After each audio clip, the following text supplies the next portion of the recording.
谁呢？此时我们掌声共同庆祝公司的创始人、董事长、首席专家何清华教授上。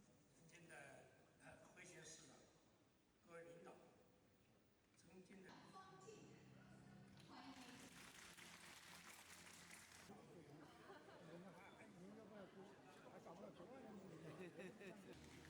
接下来有请颁奖嘉宾，山河信考实业股份有限公司。是的，对吧？肯定是最后我们跟汽车工业一样的，我们不是跟西方国家，我们到4·18日后几十年了，我们目前公司主营业务主要是以飞行培训，还有就是体验带飞，还有航空研学还有盈利运营为主。目前公司加这一架的话，我们总共有5架了。现在是4架我们国产的阿尔拉，1架旋翼机。然后是对于我们在使用方面来讲的话，它的运营成本会更低，会更高效，而且它的使用更便捷。